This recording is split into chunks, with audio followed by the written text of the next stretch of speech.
Scientology and the Nazi Gestapo, Third Reich. Today we will be discussing in detail the tactics employed by both the Church of Scientology and the Nazi Gestapo of the Third Reich. The Gestapo compared to Scientology.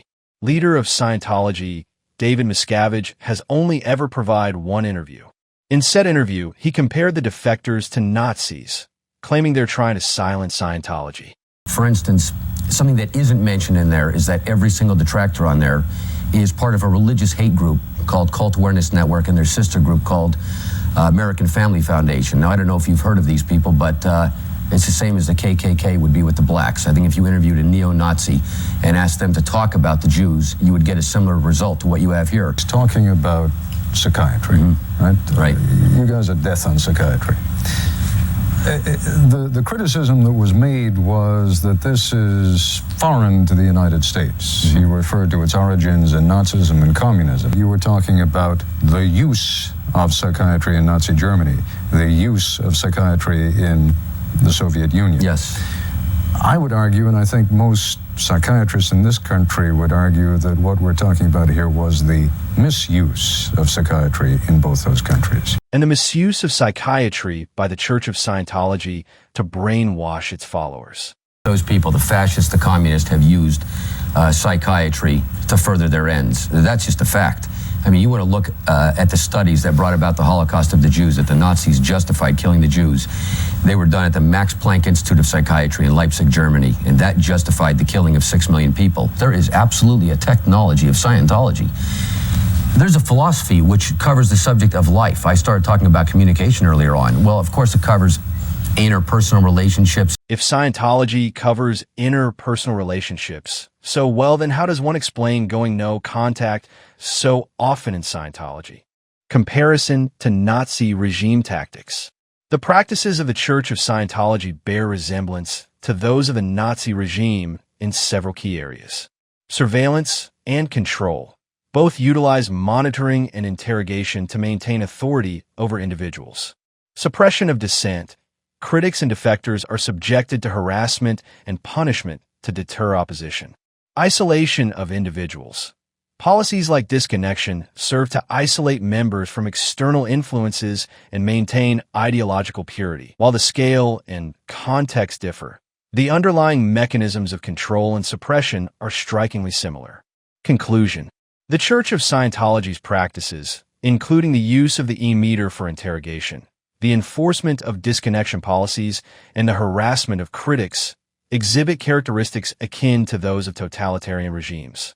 These methods serve to control, isolate, and suppress dissent, drawing comparisons to the tactics employed by the Nazi regime. Understanding these parallels is crucial in evaluating the ethical implications of such practices and the impact on individual freedoms. The Church of Scientology has faced significant criticism over its practices, particularly concerning its use of the e-meter for interrogation, the enforcement of disconnection policies, and the treatment of dissenters. These methods have drawn comparisons to totalitarian regimes, notably Nazi Germany, due to their coercive and punitive nature. E-meter interrogation and coercion. The e-meter, a device measuring electrodermal activity, is central to Scientology's auditing process. While presented as a tool for spiritual enlightenment, it has been employed in security checks to interrogate members about personal transgressions. These sessions often involve probing questions about criminal or sexual activities, with the e-meter used to detect physiological responses to perceived lies or withheld information. Critics argue that the political strategies employed by Hillary Clinton and some of her allies during recent U.S. election cycles bear resemblance to a propaganda technique known as accusation in a mirror. This tactic involves falsely accusing opponents of the very actions or intentions that the accuser themselves are undertaking. Historically, such methods have been utilized to manipulate public perception and deflect scrutiny. For instance, in 2019, Clinton suggested that then-presidential candidate Tulsi Gabbard was being groomed by Russia as a third-party spoiler, implying she was a Russian asset.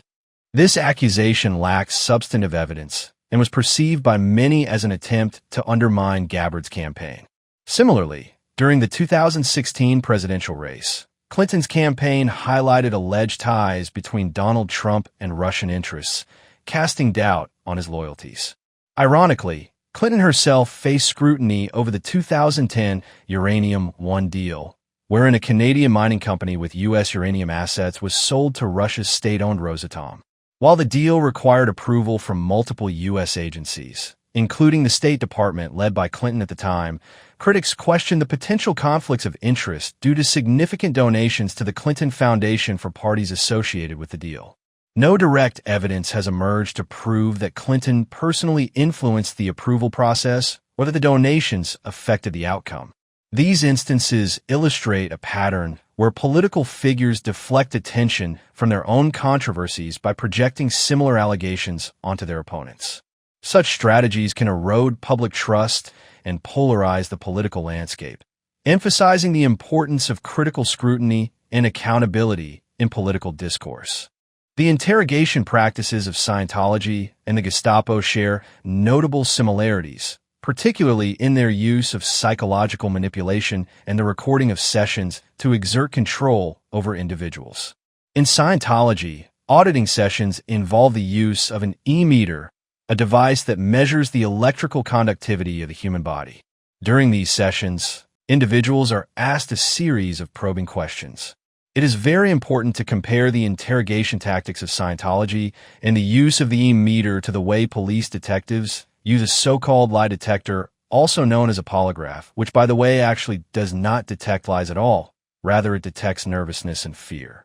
Just like the e-meter uses aluminum cans that measures the conductivity in the hands, as when the palms sweat, the electrical conductivity is much higher, as water or sweat is much better at conducting electricity than dry skin alone. The same piece of equipment is part of the polygraph. While the polygraph has a few more devices that detect fear, as a polygraph has two bands that wrap around the chest and measure the breathing pattern, while also a small clamp that connects to the tip of your finger and measures the electrical conductivity in the skin, i.e., the cans of the e-meter function identical to the finger clamp. The polygraph also measures blood pressure and heart rate. Even with all the extra detection equipment of the polygraph, the device still is incapable of detecting lies. It is in fact a tool of manipulation. They hook you up to the intimidating devices, then ask you a series of questions in such a way that they come off as accusations, which results in fear, and that fear or nervousness registers on both the e-meter and the polygraph. The interrogator using that intimidation to convince the subject that they detected lies about this or that, and they get more radical in their push to get a confession out of the subject. Even though the subject knows they're not hiding anything, they realize they better come up with a very convincing confession. Then a measurement comes out of the machine, and the interrogator will always claim you failed in order to trick you into changing your story, making you feel like a liar. At this point, the subject being interrogated realizes he had best come up with a convincing confession, which will be recorded, and for a number of reasons, the most important reason is to use the recorded confessions to control the subjects, but not always the way you think. I will provide an example of who they use the confessions to control. First, realize with such a high number of Scientologists, one would assume that a fairly large percentage of families of a person deemed an SB or suppressive person would refuse to go no contact and never see their spouse again, and also prevent the spouse from ever seeing the children again. So let us imagine a male subject confesses to being unfaithful to his wife.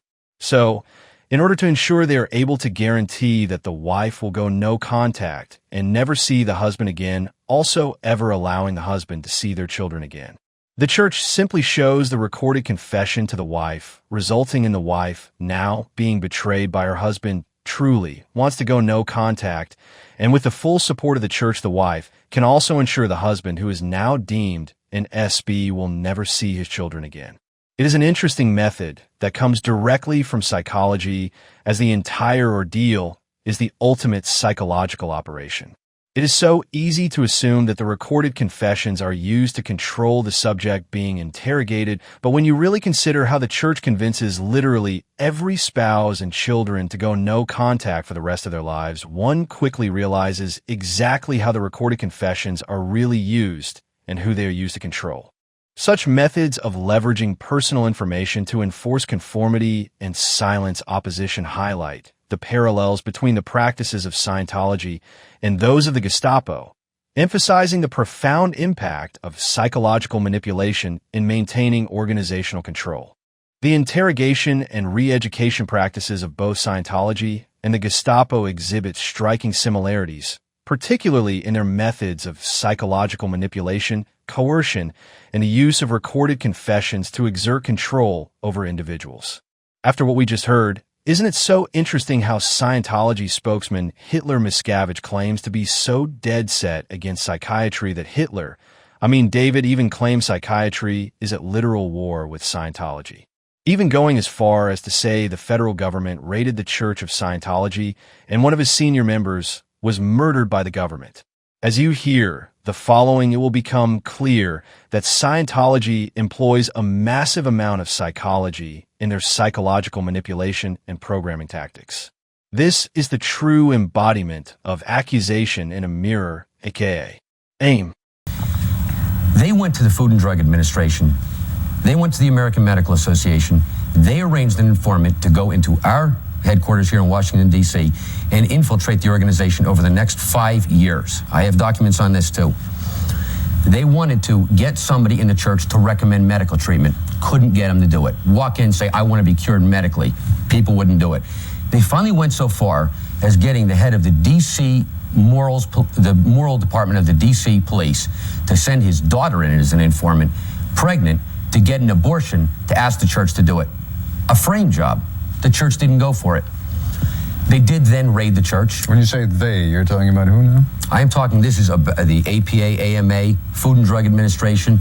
These people were all coordinated doing these activities, and it went on for 5 years, Ted. And you have to understand, we only find this out recently. They then proceed to raid our church. Now, the following takes place. They killed one of our executive directors. They literally murdered. You look, you find out more about yourself, who you are, where you have been. A man who can look back and do that is a very courageous individual. A lot of that includes looking back on your own past and areas where you went astray. That's similar to other religions. It's also similar to psychiatry. Listen, I'm not similar to psychiatry at all. We're going to give you a little exercise on control with a group process by the same title. All you have to do is follow the commands. Shall we begin? Yeah. Sit in your chair. It's easy enough, isn't it? Sit in your chair. Very good. Sit in your chair. Very good. Sit in your chair. All right. Sit in your chair. Are you sitting in your chair? Yes. Yes. Very good. Sit in your chair. That's right. Sit in your chair. Good. Sit in your chair. Okay. Sit in your chair. Good. Sit in your chair. All right. Now, are you sitting in your chair? Yes.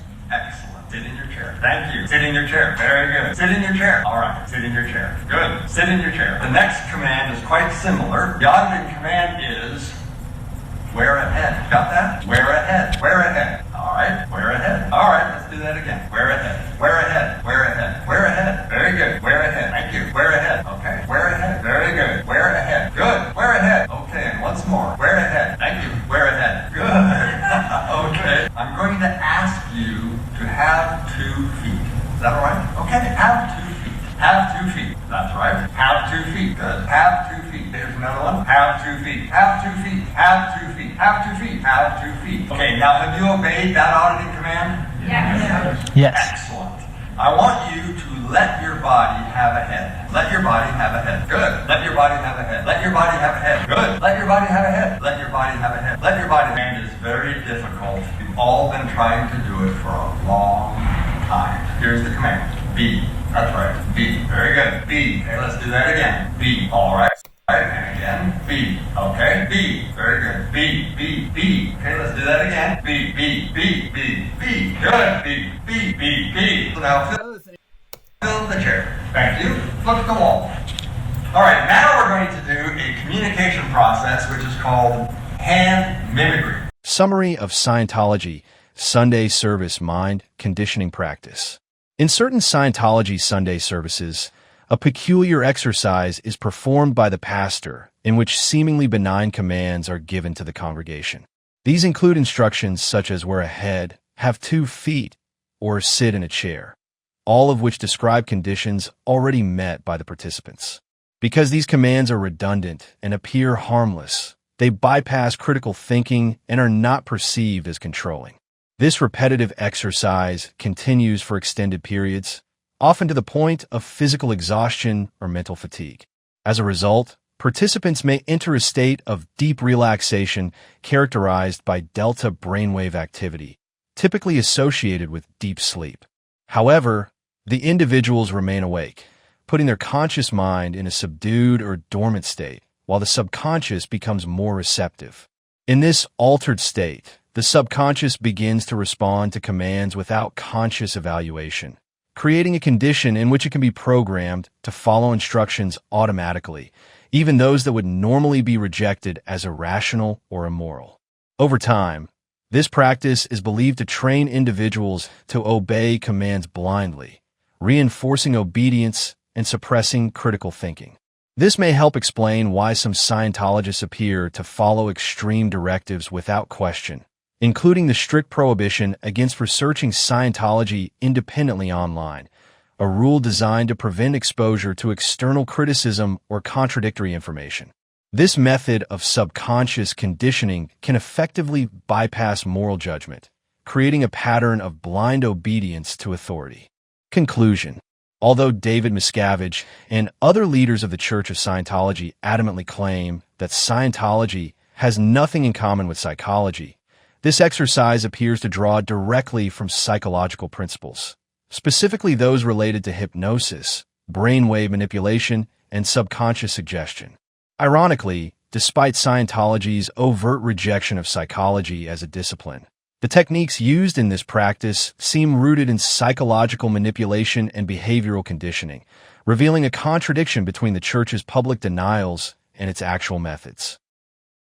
Use of personal confessions to enforce compliance. In both systems, personal confessions obtained during interrogations or auditing sessions could be used to enforce compliance and isolate individuals from their support networks. For example, in Scientology, a member might confess during an auditing session to being unfaithful to their spouse. If this individual later decides to leave the organization, they may be labeled a suppressive person, SP, and the previously recorded confession could be used to convince their spouse to sever all ties, a practice known as disconnection. This tactic not only isolates the defector, but also serves as a warning to others about the consequences of dissent. Such methods of leveraging personal information to enforce conformity and silence opposition highlight the parallels between the practices of Scientology and those of the Gestapo, emphasizing the profound impact of psychological manipulation in maintaining organizational control. In Scientology, members who are deemed to have violated organizational policies may be assigned to the Rehabilitation Project Force, RPF, a program that includes manual labor tasks and the study of Ron Hubbard's works. The rehabilitation program may take more than a year to complete, and the Church has been accused of overworking and mistreating its participants. Scholars, journalists, and former Scientologists have characterized the RPF as a forced labor and reindoctrination program comparable to the Soviet Gulag system. Similarly, the Gestapo operated labor re-education camps as punishment for civilian workers, especially foreign laborers, who were accused of refusing to work. The temporary disciplinary labor was intended to instill a work ethic and suppress dissent. Now we will conclude this lecture and the true origin of the OT-8 and the story of Xenu, the galactic overlord, and his actions, and we will compare this story to the Book of the Watchers from 1st Enoch, which was discovered in the Dead Sea Scrolls and carbon dated to pre-exist the birth of Christ by about 150 to 300 years. The parallels are stunning.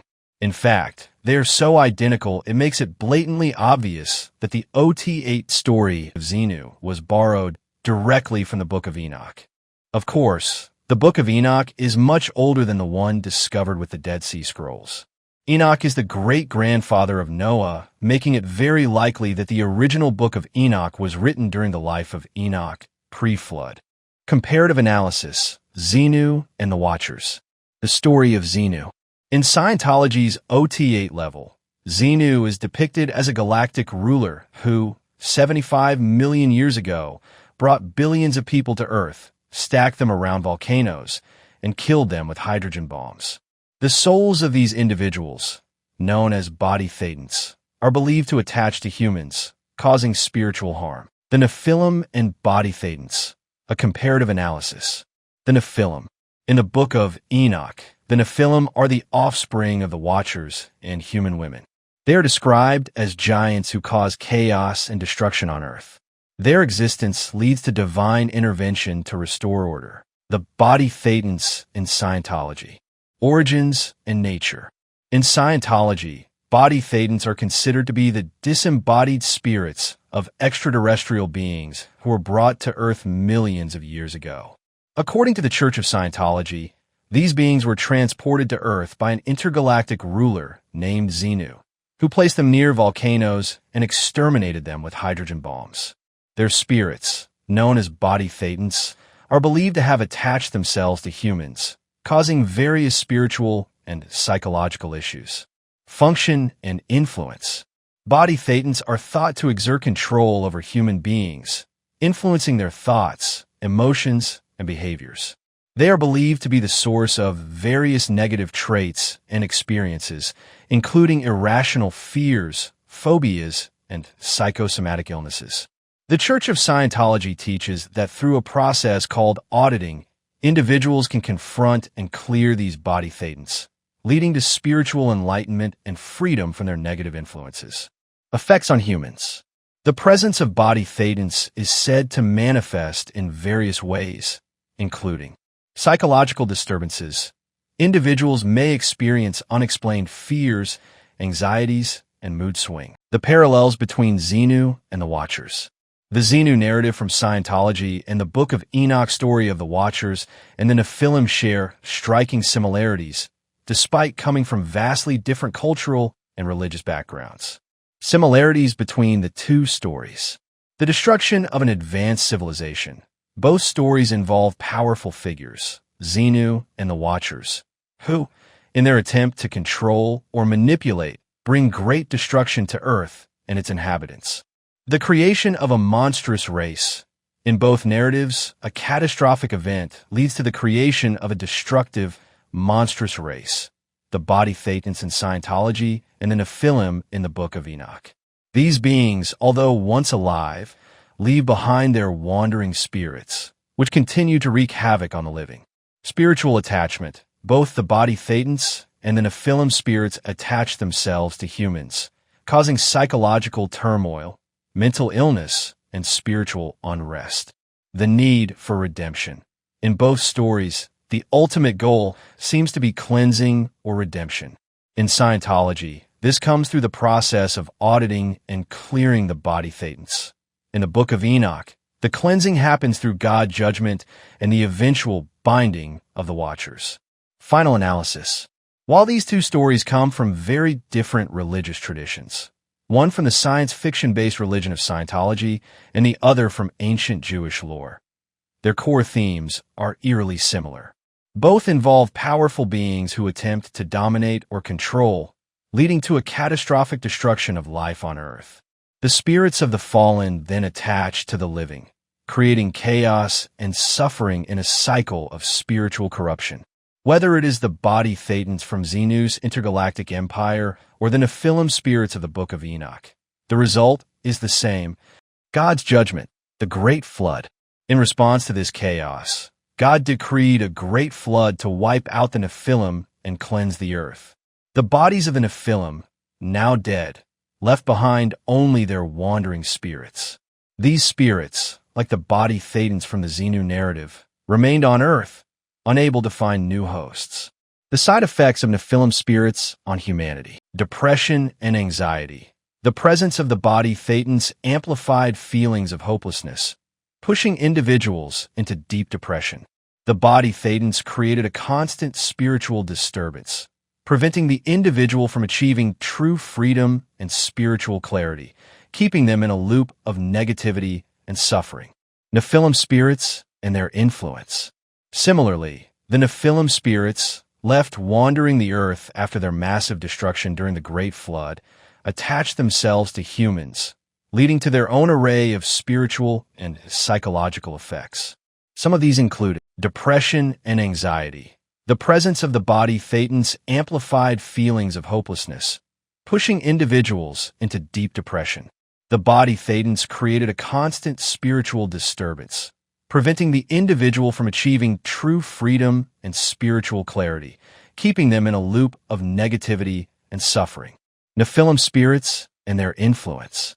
Similarly, the Nephilim spirits, left wandering the earth after their massive destruction during the Great Flood, attached themselves to humans, leading to their own array of spiritual and psychological effects. You look at this. We get hit, we expand. We get hit, we expand. We get hit, we expand. We get hit, we expand. I mean, I don't want to say the obvious. You hit us, we'll grow. They were about owning property. It was all a front, millions of dollars being funneled into empty buildings, while actual Scientologists were struggling to pay for courses. Look how that turned out. Not only was superpower not the key to clearing the planet, but Scientology actually went backwards. There are less Scientologists today than there were when superpower was released over 10 years ago. Now, the Ideal Org Project is supposed to be the key to planetary clearing. But look at Buffalo, look at San Francisco, look at Tampa, two of the first Ideal Orgs. 20 years later, they are insolvent and empty. In the halls where secrets dwell, our doctrines grip a binding spell. Voices hushed, truths confined, justice lost by grand design, the guardian man. Hila Miscavige, with his iron gaze, protects Reich, the standing masterson by using their tactics to keep the victim silent. Echoes of a darker time, control and fear, the silent cry. Danny Madison, and once a star, now falling low, far over par. His actions hidden, truths don't show. Protected by the sacred creed, while victims' cries go unheeded. He charged and raped their voices, child the church assured they weren't found. Silence with threats, their pain concealed, while justice path remained sealed.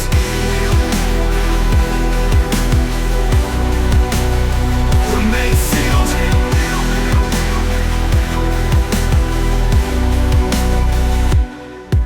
Miscavige with his iron gaze protects rapist Danny Masterson by using their tactics to keep the victim silent. Echoes of a darker time, control and fear, the silent crime. Danny Madison, once a star, now falling low, far over par. His actions hidden, truths don't show. Protected by the sacred creed, while victims' cries go unheeded.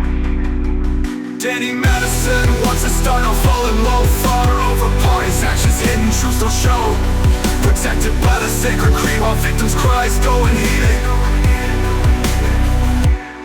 He charged and raped their voices, trying to falling low, far over par. His actions hidden, truths don't show. Protected by the sacred creed, while victims' cries go unheeded.